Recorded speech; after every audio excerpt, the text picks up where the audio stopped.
Kia ora koutou, everyone. I'm Amy Lendrum, part of the Kāori Protection team at Waikato Regional Council. I've been part of this team for 3 years. Today, I wanted to share a little case study of our virtual reality project. So we launched it in 2022. We were lucky enough to receive the Dave Galloway Innovation Award 2 years ago for it. So we've got a couple of years of sort of seeing how it's gone, which I thought I'd share with you today. It's fundamentally changed the way we engage with our audiences, and I am hoping that some of the successes that we have had will help inspire others, because there are a lot of people doing really good work in biosecurity, but at the end of the day we also need our team of 4 million on the ground to also work with us, and they're not going to do that without the knowledge, but more importantly without actually having the will and the desire to do it as well. So this is one of the ways that we do that. So in terms of what I'll cover, just cover the issue, the research, the opportunity we saw, some bit about the process we went through, because that really helped us get to our goal, and some of the results and benefits. So as a program, we are jointly funded through our own rates and the National Kāori program Te Akina Kāori. This project was funded through Te Akina Kāori funding as well, but it was led by WRC. So I don't think it will be news to any of you that our issue is a microscopic pathogen called Phytophthora agathodicida, Phytophthora being plant destroyer, and this particular plant destroyer targeting Kauri, our taonga species.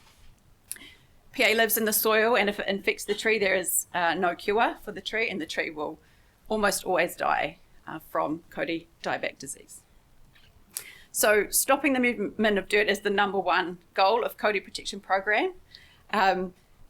However, dirt is not always a glamorous subject. It's not always an easy subject. It's not really engaging all the time. And adding to that, in 2015, the national program themselves did some research and found that there was a real lack of hope around the future of Kauri. So people were not engaged in it. There was this really growing sense of fatalism where people didn't believe that their own actions could do anything about the problem. They realised they needed to change. You can see the way it was communicated at the time was Kauri dieback is killing our Kauri trees. You've got pictures of dead trees. We're going to have to close the ranges, and pictures of dead trees beside healthy trees was the way that was communicated, and there was a real feeling that that needed to change. And as with a lot of environmental issues, they often feel way too big for individuals to be able to connect with the issue. And as a result, they just walk away because they don't find any motivation in it at all, because they don't believe that they can make a difference. So the national program had carried out research that found a positive narrative around the environmental issue would connect people to the desired behaviour that we wanted, and that would actually bring them along the journey and give them a motivation to act. Early research had also found that virtual reality technology and gamification was a really successful tool in creating behaviour change. What it effectively did was make the invisible visible to people. It took away that timescale period so that, and it was really transformative, so it allowed students to experience that environmental process that would otherwise be invisible to them. It removed that time gap between the user and the future state of what we're trying to achieve effectively. Also, we found a PwC study that found people who use virtual reality tools for learning were 275% more confident to act on what they learned. It was 4 times faster than classroom training and more focused than e-learners, but crucially for us, were 3.75% more emotionally connected to the content that they saw. So people connect, understand and remember things more deeply when their emotions are actually involved. So our brief was to use virtual reality to educate, inspire and provide a sense of hope for the future of Kauri to lead to long-term behaviour change in that space. And the result was Kauri Po Kaitiaki, so we developed an immersive interactive educational tool.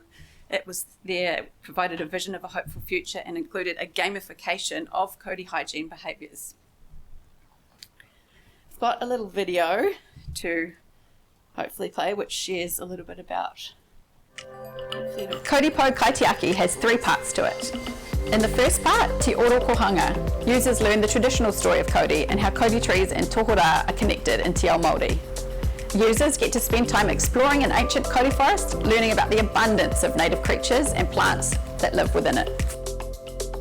The second part of the experience, Amohoa Nei, is an interactive game where users have to clean all the dirt from giant pairs of shoes. This part was designed to generate behaviour change and give users a virtual version of what we want them to do in the real world. The final part, Raurangi, or Journey into the Future, allows the user to experience an incredible journey through a thriving future Kodi forest, enabling them to see that the future of Kodi is magnificent and possible if everyone plays their part in protecting these mighty trees. Virtual reality as a technology is highly engaging and has allowed us to spread conservation messages in a really positive way. It has been really wonderful to watch the reactions of people who get to experience Kodi Po Kaitiaki. Wow. We have had 7-year-olds and 70-year-olds give it a go. We've had people laugh and we've even had people cry. It has definitely helped people understand that even as individuals, they have a role to play and that their actions matter. These big giant whale spirits came up beside me and led the waka forward. Very realistic. It made you really realise what we need to protect, you know, for Aotearoa.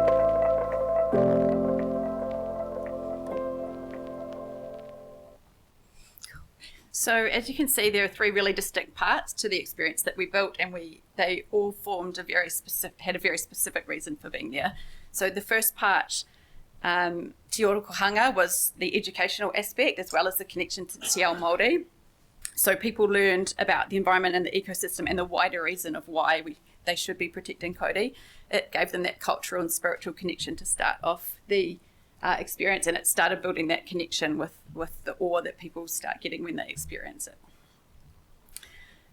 Part 2, Amohoa Nei, there was the here and now. This is where we brought in the gamification aspect, and this is one of the things that really engages people, especially in that the younger space, which is often a really hard audience to target and to get on board in terms of environmental messages. So turning the simple act of cleaning your shoes into a game, giving people points, a daily ranking and a score, created a real conversational piece, especially when we go into groups. You've got kids who come through the experience and they spend 10 minutes talking about who got this many points and who got this and who won and who did this. So, and you're able to actually have a really deeper conversation with them about why, but it starts with piquing their interest and engaging them. And asking them to practice their actions, the actions that we want them to take from the virtual world out into the real world, has been really successful for us too. Finally, the last part, Raurangi, or Into the Future, is a journey through the future of Kodi. So this is the part where we bring in that future state, where we show them what is possible if everybody does their bit in the world now. So as we talked about that research, it's engaging them emotionally, seeing the future as it could be and giving them that hope and belief. And this is the part which I said in the video actually has brought some people to that really emotional space where when they take their headset off, they have actually brought them to tears because of the journey that they felt like they've gone through. So I wanted to touch really briefly on the process that we went through, because I don't think the experience came about as a result of many people and many steps. So once we conceptualized the project, we recruited a team of experts. So we wanted it to be a collaborative process. So we actually hired a Te Ao Māori advisory group and a Te Ao Māori facilitator to be part of it. We had ecologists, we had digital experts, we had our creative agency along for the entirety of the process. So they sat in and heard every element of the process so that they were there. Lots of council staff along the way as well. So once we recruited our panel, we had whakawhanaungatanga, everybody could get together, get to know each other before they all went off and did their research into their own objectives, where they brought them back into the room for their kanohi kiti kanohi day, which was a whole day, in effect co-collaborating on many parts of the experience itself. And once we had a draft, we did a robust user testing phase so that the ecologists sort of road tested it to say, no, you need to make improvements to the forest floor. There's not enough ferns, or that Nico is too tall. It doesn't make sense. And things like that were changed as a result of that process. The experts got to review it in before the final revisions and sign off, but I think the important note here is we could have walked into our creative agency with one piece of paper and said, we want you to make us this, and we wouldn't have got the rich layered experience that we did. We needed it to be this collaborative process to come out with what we did in the end. So in terms of how we deliver it, because like I said, it's really changed fundamentally the way we actually engage with people. We have, as council or other agencies, it can be really hard to often get people to come and talk to you and engage on a message that you want them to take away. But this has allowed us to do just that. It really creates conversations, and we often have lines of people at events lining up to try it. So then you get this flow-on effect of being able to have all these conversations with all these people waiting as well about what you want to do. So we created a schools education program around it. We've seen 20 schools in 2024, which is between 3 and 6 classes of 30 kids at a time. So it's a significant number of children that we're engaging with. They all do multiple activities along with the virtual reality. We have been to at least 10 community events. One thing we found is we've been able to engage with our community groups a lot more, but what they are able to do is then take the virtual reality tool itself and then go off and engage their own communities and their own community groups. So that amplifies the activity. And then of course we've got your other events like field days and things where we've seen at least 2,200 engagements with people, 2,200 opportunities to talk to people about what we want them to go and do and why they should be able to do it. And an unexpected benefit as well was we developed the experience for us. However, it's been taken up by almost every other agency in Cody Lands as a result. So multiple DOC officers and all other regional councils in Cody Lands have purchased their own virtual reality headsets. So in effect, it's actually the cost of the project's been spread, and they are then going off and doing their own advocacy with our program because it has been so successful. And while we do collect some results from our schools program, and teachers unanimously agree it's a good way to support teaching virtual reality education, and some of our students score 90% on average on the Cody knowledge quiz that we canvass them on after, on things like approximately how far does the root zone spread.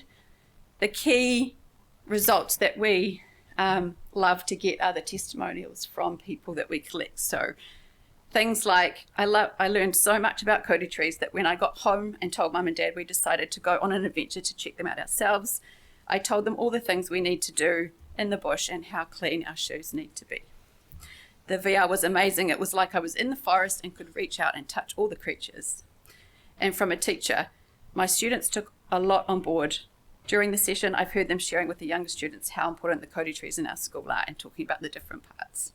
So these meaningful experiences have led students at some schools as well to pick up and create their own Cody protection programs within the school environment. So it has been really effective at creating kaitiaki in their own right, because they've had that meaningful experience, that emotional connection. So if I have to pick some benefits of virtual reality, there really is so many, but I tried to pick a few out. It's a technology for everyone. It is good for any digital capability. Like I said, you've got 7-year-olds and you've got 70-year-olds who give it a go and are really, find it really easy to do. It is adaptable. So you can go into a classroom setting, you can go into an individual landowner's house, you can go into a large-scale event, and it works across the board. It creates a real sense of hope and the agency to go with that. So that's the actual doing of what we want them to do. It's good for all learning styles. So if someone's visual, if someone's audio, if someone's kinesthetic, it actually resonates with everybody. And overall, it generates really positive conversations around the simple method of actually wanting to stop the spread of dirt, which is the number one, like I said, goal of Cody protection. But it also piques people's interest. It's a new technology. It's not something you see all the time in environmental education. So people are like, oh, what's this? And they come in and want to give it a try. And it really drives that thirst for knowledge. It's portable, like I said. We use it in multiple settings, but we're also able to then hand it over to community groups or other people to actually go and do their own advocacy, amplifying the effect. And in that really short engagement time, I think it can take between 5 to 8 minutes, depending on how long you actually spend exploring the forest and the creatures that are in it. In that 5 to 8 minute time, it's allowed us to connect with people, inspire them, challenge them, and educate them all at once. And then that leads into their ongoing love for the bush and Kodi itself. So I just wanted to leave with the whakatauki of the Kodi program. So, mā te mahi ngā tahi ka taia e tātou, te rauhi, te anamata o te Kodi. Together we can protect the future of Kodi. And that's what it's all about, is inspiring our next generation. And this is just one of the tools that we have found is really been successful. And just before I go, I guess, really collaborative. It was a really collaborative process. It was definitely more than could have been dreamed of. And I wanted to acknowledge our advisory group, Niketi Tawatawa, Pauline Clark and Te Maharanui Makairi Waxai, who was our creative agency and really, really amazing. Also do work with Weta Workshop if anyone's considering doing something like this. Katarina, our facilitator, Bruce Burns, James Webster, and the Te Akina Kodi and WRC teams. Thank you.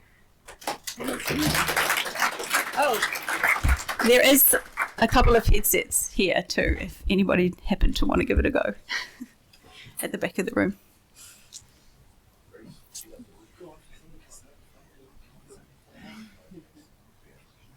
Anyone want to ask questions? Or?